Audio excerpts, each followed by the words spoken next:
बात करने के लिए हमें ज्वाइन किया spokes person rescue and emergency दीबा शहनाज साहिबा ने। बहुत शुक्रिया दीबा साहिबा। बताइएगा, मुकम्मल तौर पर रेस्क्यू ऑपरेशन मुकम्मल कर लिया गया है, इस वक्त क्या सूरत हाल है? जी शुक्रिया। क्या हुआ था कोल्डरना में, इसमें जो रोड्स ब्लॉक थे वहाँ पे सारी जगहों पे search operation, rescue operation complete कर दिया गया है। इस ऑपरेशन के दौरान 5 लोगों को हॉस्पिटल शिफ्ट किया है, 25 को फर्स्ट एड दी और 22 लोगों की डेड बॉडीज को इवैक्यूएट किया गया है।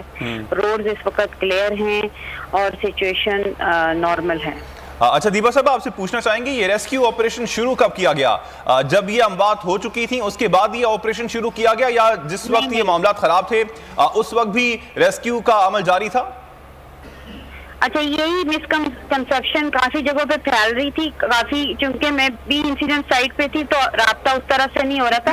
ये मैं आपको बताती चलूं कि 7 तारीख जब ट्रैफिक जैम होना शुरू हुई तो हमारी टीम मुख्तलिफ जगहों पे ऑन फुट ये ऑपरेशन कर रही थी और लोगों को इवैक्यूएट किया गया था। और जो नजदीकी हमारे स्टेशन से आर्मी लॉजिस्टिक का जो स्कूल था और मुख्तलिफ सेंटर्स में उनको बल्कि ला के खाने पीने की चीजें भी प्रोवाइड की गई। दैट्स वाई अमवात की तादाद 5 गाड़ियों से ये 22 लोगों की डेड बॉडीज रिकवर हुई हैं। और ये इसमें कई सैकड़ों की तादाद में लोगों को पहले इवैक्यूएट किया गया। वो लोग जो नहीं गाड़ी छोड़ के निकले, वहां पे ये वाकया हुआ जो बहुत अनफॉर्चुनेट था। और ये सिर्फ 5 गाड़ियों में ये वाकया हुआ, अदरवाइज वहां पे हद नजर तक गाड़ियां स्टक थी, ट्रैफिक की एक्सेस नहीं थी और ऑन फुट ऑपरेशन हो रहा था। एक एक गाड़ी को हमारे रेस्क्यू की टीम जो है, मुख्तलिफ टीमें जो हैं, आर्मी के लोग भी, इन्होंने शीशों से बर्फ हटा हटा के पूछा और उनको, बल्कि कई लोगों को लॉरेंस कॉलेज से 7 तारीख की रात जो थी 16 लोगों को मरी का जो सेंटर स्टेशन है वहां पे लाया गया था।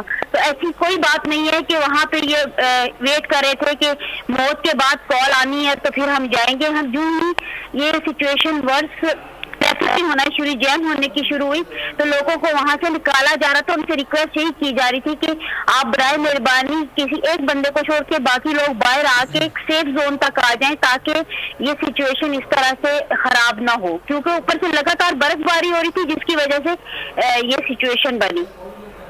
ठीक। अच्छा दीबा साहिबा, बेसिक तौर पे लाइन ऑफ एक्शन होता क्या है जब इस तरह की सूरत हाल पैदा हो जाती है? बेसिक तौर पे आप लोग शुरू कैसे करते हैं? आपके पास क्या मशीनरी मौजूद है और स्पेशल क्या होता है आपके पास इस मौसम से निपटने के लिए?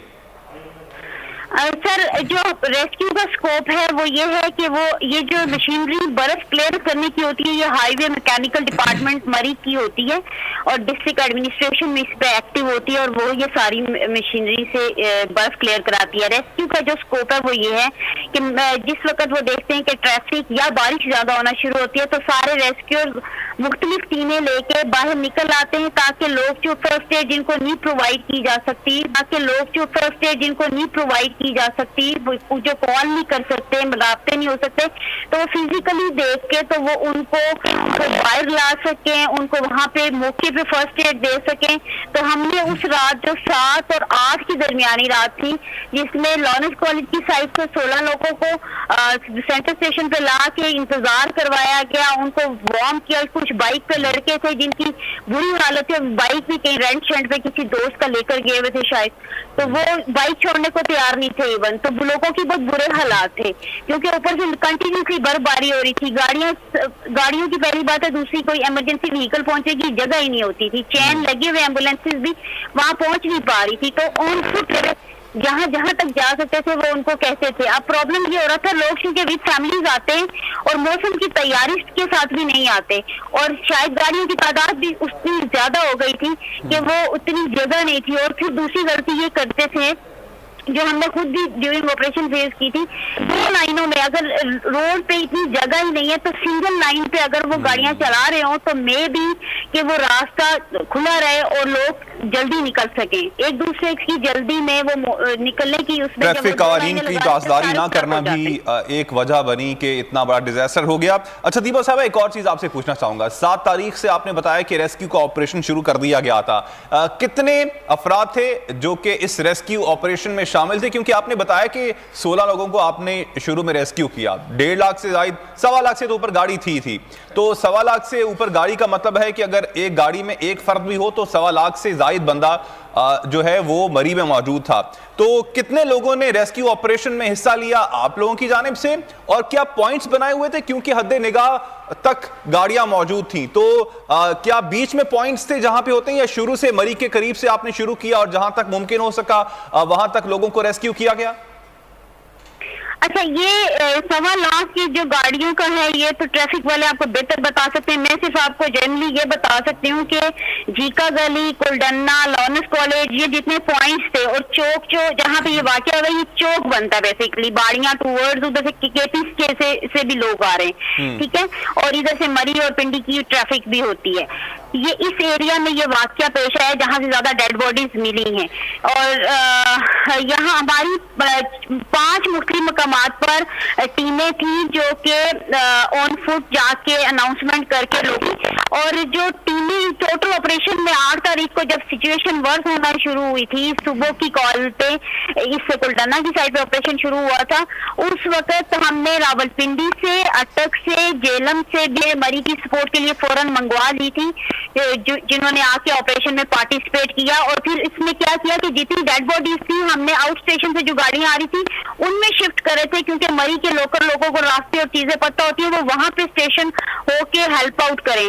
और इसी तरह से वहां पे दरख्त, इतने बड़े बड़े दरख्त थे जिन्होंने रोड को ब्लॉक किया हुआ था, और बड़े चैन का cutter urban search and rescue की टीम भी मूव हुई थी रावलपिंडी से, जिन्होंने वो दरख्त भी काट के रोड को क्लियर किया।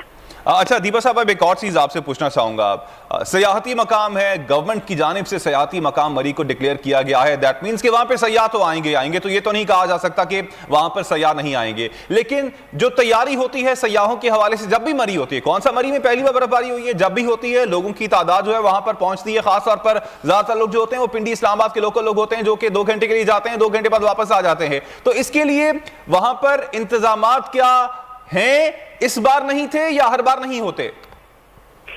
देखिए, ये अगर तो इसको आप कंपेयर करते हैं किसी कंट्री से, तो उस तरह से यहाँ पे नहीं है, क्योंकि एक तो पहली चीज ये होनी चाहिए कि एक फिक्स ट्रैफिक की गाड़ियों के हवाले से होना चाहिए कि इतनी गाड़ियां जा सकती हैं, और उसके बाद जब वो पार्किंग फिल हो तो फिर बाकी लोग एंटर हो मरी में। ये एक फ्लॉ मुझे नजर आ रहा था, ये होना चाहिए। और दूसरी बात है कि जो वहां पे जो पहुंच जा रही है टीम, वो जरूरी नहीं मरी इस्लामाबाद से, मरी इस्लामाबाद के लोगों को फिर रास्तों का और चीजों का पता होता है। लोग आते हैं जो दूसरे इजला से भी लोग आते हैं, उनको तो लोकेशन चीजें भी उस तरह पता नहीं होती, और अपनी तैयारी के साथ भी नहीं आते। उन्हें चाहिए कि अपने फ्यूल की तैयारी है, रेस्ट टाइम की तैयारी है, बच्चों के लिए है, गाड़ी क्योंकि किसी ऐसी जगह स्टक होती है, और फिर वेदर कंडीशन क्या है, कितने दिन का कितने घंटों का उनका स्टे है, हर मूवमेंट को उनको कैलकुलेट करना चाहिए। मैं आपको एक एग्जांपल दूं, मैंने एक गाड़ी से देखा जो गाड़ियां स्टक हुई है, आज अगले दिन जब ये वैक्यूएशन चल रही थी तो एक बंदे ने ना शावर लेके अपनी गाड़ी की गिर्द से बर्फ उठाई। तो मैंने उससे पूछा कि आपने ये क्या साथ गाड़ी में रखा हुआ था? उसने कहा कि पीछे दुकान पे गया हूँ और वहां से जाके लेके आऊं। तो आई पर्सनली फेल्ट कि अगर मशीनरी नहीं पहुंच सकती तो शहरी अगर अपनी गाड़ी में एक छोटा फायर एक्सटिंग्विशर, एक शावल और इस तरह की चीजें रखे कि वो सेल्फ हेल्प अगर उस वक्त करना चाहें तो कर सके। हुकूमत की तरफ से जो चीजें तो होनी है, उन्होंने तो कमेटी भी बना ली, और इसके ऊपर जो फाइंडिंग्स आती है उसके मुताबिक अरेंजमेंट्स को भी मजीद इंप्रूव किया जाएगा। लेकिन एक मैं बहैसियत शहरी अगर ट्रैवल कर रही हूँ तो मेरी अपनी भी जिम्मेदारी ये है कि मैं अपने और अपनी फैमिली के ख्याल के लिए बुनियादी चीजें, कंबल, ऐसी चीजें, क्योंकि हीटर लगा के लोग सो जाते हैं और ये जो होता है शीशा गाड़ी का बंद कर देते हैं, और जब वो थोड़ी देर के बाद वो सारा खत्म होता है तो इसकी पॉइजन जो होती है कार्बन मोनोऑक्साइड, उससे भी सफोकेशन होकर दम घुटने से लोगों की जान चलती है। खाली ठंड से ही लोग मर जाते हैं। तो लोगों को ये सारी चीजें पता होनी चाहिए, और वैसे भी वो गाड़ी में ऐसे उन्हें रुकना पड़ता है, उन्हें चाहिए कि शीशा थोड़ा गाड़ी का नीचे करें ताकि बाहर से हवा आती रहे।